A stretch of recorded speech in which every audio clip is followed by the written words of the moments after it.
നേരത്തെ ഗംഗാവലി പുഴയിൽ ഒഴുകിപ്പോയ ഒരു ടാങ്കർ ലോറി കണ്ടെടുത്തിരുന്നു. അത് കിലോമീറ്റർ അകലെ, ഏകദേശം 8 കിലോമീറ്റർ അകലെ നിന്നാണ് ആ ടാങ്കർ ലോറി കണ്ടെടുക്കുവാൻ സാധിച്ചത്, ആ ടാങ്കറിന്റെ ഭാഗം കണ്ടെടുക്കുവാൻ സാധിച്ചത്. അപ്പോൾ ഇത് അർജുനും ലോറിയും ഒഴുകിപ്പോയിട്ടുണ്ടോ എന്നുള്ള സംശയം. അതോടൊപ്പം തന്നെയാണ് ആ തിട്ടയിൽ ആ ഭാഗത്ത് നേവി ഇപ്പോൾ ശ്രദ്ധ കേന്ദ്രീകരിച്ചിരിക്കുന്നു. ആ മണ്ണ് കുറെ ഇടിഞ്ഞ് വീണിട്ടുണ്ട് പുഴയിലേക്ക്. ആ പുഴയും കരയും തമ്മിൽ ബന്ധിക്കുന്ന ആ ഭാഗം, അവിടെ മണ്ണ് ഊർന്നു വീണിരിക്കുന്ന ആ സ്ഥലം, ആ ഭാഗത്ത് താഴെ ഈ ലോറി ഉണ്ടോ എന്നുള്ള സംശയത്തിൽ ആ ഭാഗത്തും ഡീപ് മെറ്റൽ ഡിറ്റക്ടർ ഉപയോഗിച്ചുള്ള പരിശോധന നേവി നടത്തുന്നുണ്ടായിരുന്നു. നേരത്തെ ദൃശ്യത്തിൽ അത് വ്യക്തമായിരുന്നു. ആ പരിശോധന ഇപ്പോഴും തുടരുന്നതിനൊപ്പം തന്നെ അതിന് തൊട്ടു മുകളിലാണ് മണ്ണെടുത്ത് മാറ്റുന്ന ജോലി പുരോഗമിക്കുന്നത്. അത് കുറച്ചുകൂടി ബാക്കിയുണ്ട് റോഡിൽ. പക്ഷേ റോഡിൽ ഏതായാലും ഈ ലോറി ഇല്ല എന്നതിനൊരു സ്ഥിരീകരണം വന്നിട്ടുണ്ട്. എങ്കിലും അവസാനത്തെ സംശയം കൂടി ദൂരീകരിക്കുന്നതിന് വേണ്ടിയാണ് ആ ഭാഗത്തെ മണ്ണ്, ബാക്കിയുള്ള മണ്ണ് കൂടി നീക്കം ചെയ്യുന്നത്. അതോടൊപ്പം തന്നെയാണ് അത് കഴിഞ്ഞ് പുഴയോട് ചേർന്നുള്ള ഭാഗത്ത് പുഴയിലേക്ക് വീണുകിടക്കുന്ന മണ്ണ്, ആ ഭാഗത്തും പരിശോധന നടത്തുവാൻ. പക്ഷേ ഇതുവരെ ഈ പുഴയിലേക്ക് സ്കൂബ ഡൈവേഴ്സ് ഇറങ്ങിയിട്ടില്ല. കാരണം ഒരു സിഗ്നൽ കിട്ടി ഏത് ഭാഗത്താണ് എന്ന് അറിഞ്ഞിട്ട് മാത്രം ഇങ്ങനെ മുങ്ങൽ വിദഗ്ധർ ഇറങ്ങിയാൽ മതി എന്നുള്ളൊരു തീരുമാനമാണ്. അതിനു മുൻപ് നേവിയും NDRF-ഉം ചേർന്നുള്ള സംയുക്തമായ പരിശോധനയാണ് ഇപ്പോൾ നടന്നുകൊണ്ടിരിക്കുന്നത്. പക്ഷേ ഇപ്പോഴും ഒരു പോസിറ്റീവായിട്ട് എന്തെങ്കിലും ഒരു സിഗ്നലിന്റെ കാര്യം ഇതുവരെ വന്നിട്ടുമില്ല. ബൈജു, ഈ കനത്ത മഴ ബുദ്ധിമുട്ടുണ്ടാക്കുന്നു എന്ന് പറയുന്നുണ്ട്. അതുപോലെ തന്നെ മഴ തുടരുകയാണെങ്കിൽ പുഴയിൽ ഈ കുത്തൊഴുക്കിനുള്ള സാധ്യത കൂടുകയും ചെയ്യും. ഇതൊരു തടസ്സമായി മാറുന്നുമുണ്ട്. ഇപ്പോൾ വിദഗ്ധരായ സംഘങ്ങൾ അല്ലാതെ ഇപ്പോൾ കേരളത്തിൽ നിന്നുള്ള ആളുകൾ, ഉദാഹരണത്തിന്, അവരെ ഈ രക്ഷാപ്രവർത്തനത്തിന്റെ ഭാഗമാക്കിയിട്ടുണ്ടോ? അതോ നേവിയും NDRF-ഉം മാത്രമേ ഈ സ്ഥലത്ത് ഈ മണ്ണും ഈ സെർച്ച് നടത്തുന്ന ടീമിലുള്ളോ? മനുഷ്യൻ നേരത്തെ ഇത്തരത്തിൽ ഈ തെരച്ചിലുമായി ഉണ്ടായിരുന്ന മുഴുവൻ സംഘങ്ങളുമുണ്ട്. പോലീസ്, ഫയർഫോഴ്സ് ഉൾപ്പെടെയുള്ള മുഴുവൻ സംഘങ്ങളുണ്ട്. പക്ഷേ സംവിധാനങ്ങളൊന്നുമില്ല എന്ന് തന്നെയാണ് ഇത് ഏറ്റവും ആശങ്കയുണ്ടാക്കുന്നത്. പുഴയിൽ നമുക്കറിയാം കുത്തൊഴുക്ക് വർദ്ധിച്ചിട്ടുണ്ട്, മഴ ശക്തമായി തന്നെ തുടരുന്നു. അതുകൊണ്ട് തന്നെ ആ സാഹചര്യത്തിൽ ഏത് രീതിയിലാണ് ഇനി ഈ തെരച്ചിൽ മുന്നോട്ട് കൊണ്ടുപോകുക എന്ന ഒരു ആശങ്ക നിലനിൽക്കുന്നുണ്ട്. എന്തായാലും തെരച്ചിലിനെ ഇപ്പോൾ ഏതെങ്കിലും തരത്തിൽ ഇത് ബാധിച്ചിട്ടില്ല. തെരച്ചിൽ ഇപ്പോഴും ഊർജിതമായി തന്നെ തുടരുന്നുണ്ട്. വരും മണിക്കൂറുകളിൽ മഴ ഇത്തരത്തിൽ ശക്തി കനത്താൽ ഒരുപക്ഷെ തെരച്ചിൽ താൽക്കാലികമായി നിർത്തിവെക്കേണ്ട ഒരു സാഹചര്യം ഉണ്ടാകുമെന്നാണ് കാലാവസ്ഥ മനസ്സിലാക്കുന്നത്. പക്ഷേ ഇപ്പോൾ തെരച്ചിൽ നിർത്തിയിട്ടില്ല. ആ രീതിയിൽ തന്നെ തെരച്ചിൽ മുന്നോട്ട് തന്നെ കൊണ്ടുപോവുകയാണ്. ഇപ്പോഴും ആ ഭാഗത്താണല്ലോ കൂടുതലായിട്ട് നേവി സഞ്ചരിക്കുന്നത് ബോട്ടിൽ. അത് മറ്റു ചില വിഷയങ്ങളിൽ അത് കാണുന്നുമുണ്ട്. നേവി കൂടുതലായിട്ടും സഞ്ചരിക്കുന്നത് ഈ പുഴയിൽ ആ തിട്ട വന്നിരിക്കുന്ന ആ ഭാഗത്തേക്കാൾ ഈ കരയോട് ചേർന്നുള്ള ഭാഗങ്ങളിലാണ്. എന്തെങ്കിലും സംശയകരമായിട്ട് എന്തെങ്കിലും സിഗ്നലിന്റെ ഒരു സാധ്യത അത് കിട്ടിയിട്ടുണ്ട്, അതുകൊണ്ട് നേവി ആ ഭാഗത്ത് ശ്രദ്ധിക്കുന്നു എന്നാണോ? ഇപ്പോഴും അവിടെ തന്നെയാണ്. അതുപോലെ തന്നെ SP സ്ഥലത്തെത്തിയിട്ടുണ്ട്, ജില്ലാ കളക്ടറും സ്ഥലത്തെത്തിയിട്ടുണ്ട്. അപ്പോൾ എന്തെങ്കിലും പുതിയ വിവരത്തിന്റെ അടിസ്ഥാനത്തിലായിരിക്കുമോ ഇത്? പക്ഷേ ഒന്നും വിട്ടുപറയുവാൻ ആരും തയ്യാറാകുന്നില്ലല്ലോ. ഇല്ല മഞ്ജുഷ്, നമുക്ക് പ്രത്യേകിച്ച് ഒരു സൂചനകൾ നമുക്ക് ഇതുവരെ ലഭിച്ചിട്ടില്ല. അതിൽ ഏറ്റവും പ്രധാനം, നമ്മൾ ഇപ്പോൾ നിൽക്കുന്നത് ഈ സ്ഥലത്തിൽ നിന്നും 1 കിലോമീറ്റർ മാറി ആണ്. ഈ സംഭവ സ്ഥലം നമുക്കിപ്പോൾ കാണാൻ സാധിക്കുന്നില്ല. ഇന്നലെയൊക്കെ വളരെ അടുത്ത് ഈ രക്ഷാപ്രവർത്തനം നമുക്ക് കാണുന്ന ദൂരത്തിലായിരുന്നു. പക്ഷെ ഇപ്പോൾ അതിൽ നിന്നുമൊക്കെ മാറി വളരെ ദൂരത്തിലാണ് നമ്മളിപ്പോൾ നിർത്തിയിരിക്കുന്നത്. അതുകൊണ്ട് തന്നെ പുതിയ കാര്യങ്ങൾ എന്തെങ്കിലും ഉണ്ടെങ്കിൽ നമുക്ക് മനസ്സിലാക്കാൻ സാധിക്കുന്നില്ല, അറിയാൻ സാധിക്കുന്നില്ല. നമുക്ക് ലഭിക്കുന്ന സൂചനകളിൽ നിലവിൽ നമുക്ക് പ്രതീക്ഷിക്കുന്ന തരത്തിലുള്ള കാര്യങ്ങളൊന്നും തന്നെ ഇതുവരെ ലഭിച്ചിട്ടില്ല. അന്വേഷണം, തെരച്ചിൽ വീണ്ടും തുടങ്ങുന്നുവെന്നാണ്. കാരണം സച്ചിൻ ദേവ് MLA ഈ സ്ഥലം സന്ദർശിച്ച് അല്പസമയം മുമ്പാണ് ഇവിടെ എത്തിയത്. അദ്ദേഹവും വ്യക്തമാക്കിയതാണ് തെരച്ചിലിന് കൂടുതൽ സംവിധാനങ്ങൾ ഉണ്ടാക്കണം, അതിന് കേന്ദ്ര സർക്കാരിനോടും ഒപ്പം കർണാടക സർക്കാരിനോടും ആവശ്യപ്പെടും എന്നാണ് അദ്ദേഹം വ്യക്തമാക്കിയിരിക്കുന്നത്. എന്തായാലും ഇപ്പൊ നിലവിൽ മഴ ശക്തമായി തന്നെ തുടരുകയാണ്. ഇടവിട്ട് മഴ നേരത്തെ ഉണ്ടായിരുന്നെങ്കിൽ ഇപ്പോൾ തുടർച്ചയായി മഴ പെയ്യുന്ന ഒരു സാഹചര്യമുണ്ട്. കാലാവസ്ഥ വളരെ പ്രതികൂലമാണ്. ഇതിൽ ഏറ്റവും പ്രധാനം, ഈ ഇത്തരത്തിൽ മഴ തുടർന്നാൽ ആ പ്രദേശത്ത് ഇനിയും മണ്ണിടിച്ചിലിന് സാധ്യതയുണ്ട്. അത് നമ്മൾ നേരത്തെ അവിടെ എത്തിയപ്പോൾ ദൃശ്യങ്ങൾ തന്നെ വ്യക്തമായിരുന്നു, നേരിട്ട് കണ്ടതുമാണ്. അത് ആ മണ്ണ് ഇപ്പോൾ ചെറിയ വെള്ളച്ചാട്ടങ്ങളൊക്കെ രൂപപ്പെട്ട് അത്തരത്തിൽ ഒരു ഭീഷണിയായി തന്നെ നിലനിൽക്കുന്നു. അത് രക്ഷാപ്രവർത്തകരെ, രക്ഷാസംഘത്തെ പ്രതികൂലമായി ബാധിക്കും. അങ്ങനെയാണെങ്കിൽ തെരച്ചിൽ മുന്നോട്ട് കൊണ്ടുപോവുക പ്രയാസകരമായിരിക്കും. മഴ കഴിഞ്ഞ 1 മണിക്കൂറിലധികമായി തുടർച്ചയായി ശക്തമായി പെയ്യുന്ന ഒരു സാഹചര്യമാണ്. പുഴയും നീരൊഴുക്കൊക്കെ വലിയ തോതിൽ വർദ്ധിച്ചിട്ടുണ്ട്. അതെല്ലാം പ്രതികൂലമായി തന്നെ ഈ തെരച്ചിലിനെ ബാധിക്കുന്നുണ്ട്.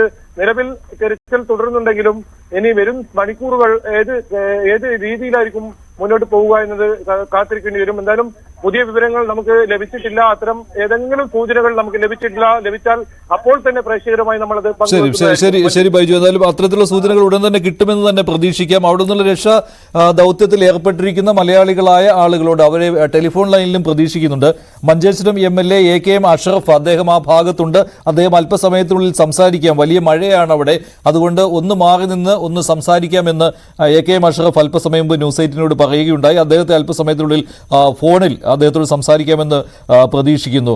DYFIയുടെ സംസ്ഥാന പ്രസിഡന്റായ വസീഫ് അവിടെ എത്തിയിട്ടുണ്ട്. അദ്ദേഹത്തെയും ടെലിഫോൺ ലൈനിൽ പ്രതീക്ഷിക്കുകയാണ്. സച്ചിൻ ദേവ് MLA ഉണ്ട്, അദ്ദേഹത്തെയും പ്രതീക്ഷിക്കുന്നുണ്ട്. ടെലിഫോണിൽ ഓരോരുത്തരെയും വിളിക്കുന്നുണ്ട്. പക്ഷേ പ്രശ്നമെന്നാൽ വലിയ മഴയായതുകൊണ്ട് അവിടെ ഒന്ന് ഒതുങ്ങി നിൽക്കുന്നതിന് പോലും സാധിക്കുന്നില്ല. ആ ഒരു ബുദ്ധിമുട്ട് അവിടെയുണ്ട്. നേവി ഇപ്പോഴും തെരച്ചിൽ നടത്തുകയാണ്. ഏറ്റവും പുതിയ ദൃശ്യങ്ങൾ സൂചിപ്പിക്കുന്നത് നേവി അവിടെ ഈ മഴയത്തും തെരച്ചിൽ അവസാനിപ്പിച്ചിട്ടില്ല എന്നാണ്. അത് പ്രധാനമായിട്ടും ഈ കരയോട് ചേർന്നുള്ള ഭാഗത്ത് തന്നെയാണ്, പുഴയുടെ ഈ കരയോട് ചേർന്നുള്ള ഭാഗത്താണ് കൂടുതലായിട്ടും. അത് എന്തെങ്കിലും ഒരു സൂചന കിട്ടിയതിന്റെ അടിസ്ഥാനത്തിലാണോ, അങ്ങനെ ഉറപ്പിച്ചതിന് ശേഷം സ്കൂബ ഡൈവേഴ്സ് ഇറങ്ങുമോ, ഈ ഒരു സംശയമാണ് ഇപ്പോഴുള്ളത്. അതുകൊണ്ട് ആ ഭാഗത്തേക്ക് ശ്രദ്ധ കേന്ദ്രീകരിച്ചിരിക്കുകയാണ് നേവി. അതിനു മുകളിൽ റോഡിൽ എന്തായാലും ഏകദേശം ക്ലിയർ ചെയ്തു കഴിഞ്ഞു. മണ്ണ് പൂർണ്ണമായിട്ടും എടുത്ത് മാറ്റിയിട്ടുമുണ്ട്.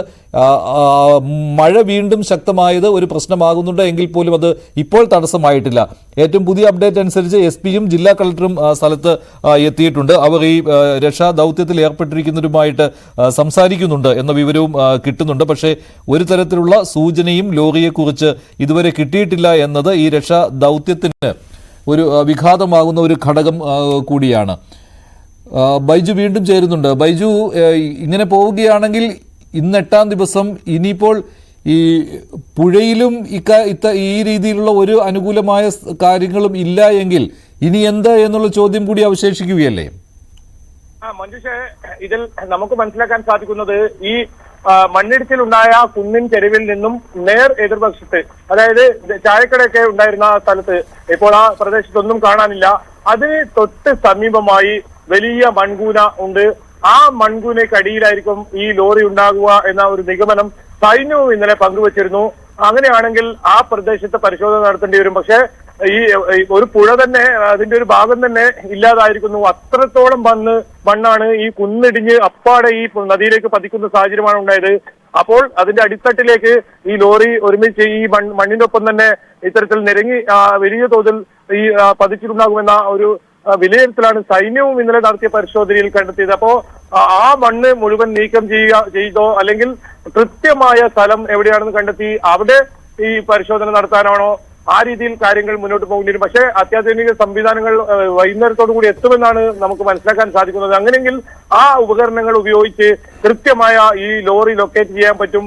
അങ്ങനെയാണെങ്കിൽ സ്ഥലം പെട്ടെന്ന് തന്നെ കാര്യങ്ങൾ തീരുമാനമാകും. അർജുനെ നമുക്ക് കണ്ടെത്താനാകും, അർജുന്റെ ലോറി കണ്ടെത്താനാകും. പക്ഷേ സംവിധാനങ്ങൾ വരുന്നത് വൈകുന്നത് തോറും ഈ പുഴയിൽ നീരൊഴുക്ക് വർദ്ധിക്കുന്നതും കാലാവസ്ഥ പ്രതികൂലമായിരിക്കുന്നതും ഒക്കെ വലിയ ആശങ്ക ഉയർത്തുന്നുണ്ട്. ഇവിടെ നിന്നും മഴ നിർത്താതെ പെയ്യുകയാണ്. വളരെ ശക്തമായ മഴയാണ്. ഇവിടെ നിൽക്കാൻ പോലും പറ്റാത്ത ഒരു സാഹചര്യം. നമുക്കറിയാം, ഇതൊരൊറ്റപ്പെട്ട സ്ഥലമാണ്. ഇവിടെ മഴ വന്നാൽ കയറി നിൽക്കാൻ പോലും ഒരു സ്ഥലമില്ല. ഏതെങ്കിലും ഒരു കടയോ വാഹനങ്ങളോ ഈ ഭാഗത്തില്ല. ഗതാഗതം 8 ദിവസമായി പൂർണ്ണമായും ഇവിടെ നടക്കാത്തൊരു സാഹചര്യമാണ്. ഗതാഗതം നിയന്ത്രിച്ചിരിക്കുന്നു. വാഹനങ്ങളെല്ലാം വലിയ നീണ്ട നിരയായി ഇവിടെ നിൽക്കുന്നുണ്ട്. 2 ഭാഗത്തും, മംഗളൂരിൽ നിന്ന് വരുന്ന ഭാഗത്തും അതുപോലെ തന്നെ ഗോവയിൽ നിന്ന് വരുന്ന ഭാഗത്തും ഇത്തരത്തിൽ 2 ഭാഗത്തായി വാഹനങ്ങൾ നിർത്തിയിട്ടിരിക്കുന്നു. നമ്മളിപ്പോൾ ഉള്ളത് ഗോവയിൽ നിന്ന് വരുന്ന ആ ഭാഗത്താണ്. ആ ഭാഗത്തിനടുത്താണ് ഈ അപകടം നടന്ന സ്ഥലം. അവിടെയാണ് ഇപ്പോൾ ഈ പോലീസ് ബാരിക്കേഡ് തീർത്ത് ഇത്തരത്തിൽ വാഹനങ്ങളെയും മാധ്യമങ്ങൾ പ്രവർത്തകരെയും അതുപോലെ തന്നെ രക്ഷാപ്രവർത്തനത്തെവരെയൊക്കെ തടയുന്ന ഒരു സ്ഥലം. എന്തായാലും മഴ ഇത്തരത്തിൽ കൂടുതൽ ഇനിയും വരുന്ന മണിക്കൂറുകളിലും പെയ്യുന്ന ഒരു സാഹചര്യം ഉണ്ടായാൽ അത് തീർച്ചയായും വലിയ ആശങ്കയ്ക്ക് തന്നെ വഴിവെക്കും. ഈ AK അഷ്റഫ് MLA ഉൾപ്പെടെ കഴിഞ്ഞ ദിവസങ്ങൾ മുതൽ തന്നെ ഈ പ്രദേശത്തുണ്ട്. അദ്ദേഹം ഓരോ കാര്യങ്ങളും കൃത്യമായി വീക്ഷിച്ചുകൊണ്ടിരിക്കുന്നു. അവർക്ക് ഈ ജനപ്രതിനിധികൾക്ക് ഈ സംഭവ സ്ഥലത്തേക്ക് പോകാൻ സാധിക്കുന്നുണ്ട്. അവിടുന്ന് വിവരങ്ങൾ നമുക്ക് ലഭിക്കുന്നത് തന്നെ അവരിൽ നിന്നാണ്. ജില്ലാ ഭരണകൂടത്തിൽ നിന്ന് ഏതെങ്കിലും തരത്തിലുള്ള വിവരങ്ങൾ ഒന്നും തന്നെ ലഭിക്കുന്നില്ല. സൈന്യത്തിന്റെ ഒരു വാഹനം ഇപ്പോൾ നമുക്ക് മുന്നിൽ പോകുന്നത് കാണാം. പക്ഷേ പുതിയ സംവിധാനങ്ങളൊന്നും ഇവിടെ എത്തുന്നതായി നമുക്ക് കാണാൻ സാധിക്കുന്നില്ല. ഈ നമ്മളിവിടെ രാവിലെ 7 മണി മുതൽ തന്നെ ഇവിടെ ഉണ്ട്, പക്ഷെ അത്തരം സംവിധാനങ്ങളൊന്നും ഇവിടെ എത്തിയിട്ടില്ല. എന്തായാലും സൈന്യം ഇപ്പോഴും ഇവിടെ തന്നെ ഉണ്ട്, ശിരൂരിൽ തന്നെയുണ്ട്, ഈ സംഭവം എന്തായാലും നടന്ന ദുരന്ത ഭൂമിയിൽ തന്നെയുണ്ട്. പക്ഷെ കരസേനയാണ് ഇപ്പോൾ തിരച്ചിൽ നേതൃത്വം നൽകുന്നത്. കാരണം നമ്മൾ നേരത്തെ പറഞ്ഞു വന്ന പോലെ ആ ഭാഗത്ത്, അതായത് ഈ അപകടം നടന്നതിന് നേരെ എതിർവശത്ത് ഈ പുഴയിലേക്ക് നേരത്തെ ആ ചായക്കടയൊക്കെ ഉണ്ടായിരുന്ന പ്രദേശത്തിന് പിന്നിലായിട്ടില്ലേ, ആ ഭാഗത്ത് ഈ കരയിൽ നിന്ന് പുഴയിലേക്ക് മണ്ണ് വീണിരിക്കുന്ന വലിയ കൂന ഉണ്ടായിരിക്കുന്ന ആ ഭാഗത്തേക്ക് ഇപ്പോൾ ശ്രദ്ധ കേന്ദ്രീകരിച്ചിരിക്കുകയാണല്ലേ? അവിടെ ഉണ്ടാവാം എന്നുള്ള സംശയം അതല്ലേ? കൃത്യമായിട്ട് പറഞ്ഞാൽ ആ ഭാഗമല്ലേ ഈ നേരെ എതിർവശത്തുള്ള, അല്ലേ? മഞ്ജുഷ, അത് തന്നെയാണ്. ആ നേർ എതിർവശത്ത് കാണുന്ന ആ ചായക്കട ഉണ്ടായിരുന്നതിന് സമീപമായാണ് വലിയ തോതിൽ മൺകൂന രൂപപ്പെട്ടിട്ടുള്ളത്. ചെളിയും നിറഞ്ഞിട്ടുണ്ട്, ഒപ്പം വലിയ തോതിലുള്ള കല്ലുകളും ഒക്കെ ഉണ്ട്. അതൊക്കെ ഇനി നീക്കം ചെയ്യുക, അല്ലെങ്കിൽ ഇവിടെ കൃത്യമായി ലൊക്കേറ്റ് ചെയ്യണം ഈ ഭാഗത്ത് എവിടെയെങ്കിലും ലോറി ഇത്തരത്തിൽ ഉണ്ടോ എന്നത്. ഏതായാലും ഈ ലോറിയുടെ അകത്ത് തന്നെ ആയിരിക്കും അർജുൻ എന്ന ഒരു നിഗമനത്തിലാണ് സൈന്യവും എത്തിയത്. അതുപോലെ തന്നെ നേരത്തെ ജില്ലാ ഭരണകൂടവും ആ രീതിയിലുള്ള നിഗമനത്തിൽ തന്നെയാണ് എത്തിയത്. എന്നാലും കരയിൽ ഇല്ലാത്തത് കൊണ്ട് തന്നെ ഇപ്പോൾ നേരത്തെ കരയിൽ ഏതെല്ലാം തരത്തിൽ രക്ഷാപ്രവർത്തനം ഉണ്ടായിരുന്നു അതെല്ലാം ഇനി പുഴയിലേക്ക് കേന്ദ്രീകരിക്കുന്ന ഒരു സാഹചര്യം. അപ്പോഴും പരിമിതികളുണ്ട്. ഈ സാധാരണ കരയിൽ നടത്തുന്ന രീതിയിലുള്ള പരിശോധനയല്ല ഈ പുഴയിലേക്ക് നടത്തുമ്പോൾ വേണ്ടത്. അതിന് വലിയ സൗകര്യങ്ങൾ വേണം. അപകടകരമായ സാഹചര്യമാണ്. പുഴയിൽ വലിയ തോതിലുള്ള നീരൊഴുക്കും ഒക്കെ ഉള്ള ഒരു സാഹചര്യമാണ്. അതുകൊണ്ട് തന്നെ അത്തരത്തിലുള്ള വലിയ കരുതൽ വേണം.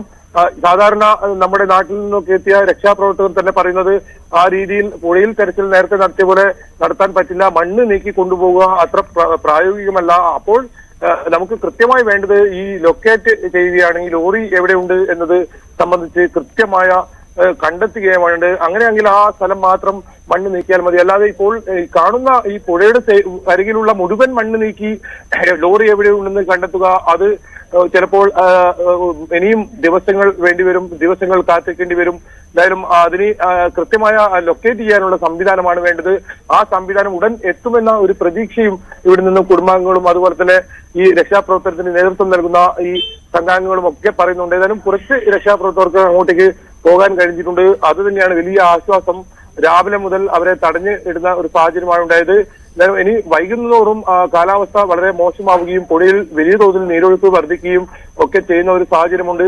അത് വലിയ തോതിൽ ബാധിക്കുകയാണെങ്കിൽ എനിക്കൊപ്പം ഇപ്പോൾ AK അഷ്റഫ് MLA ഉണ്ട്. മഞ്ജുഷിന് തന്നെ AK അഷ്റഫ് ശരി, ഞാൻ ചോദിക്കട്ടെ.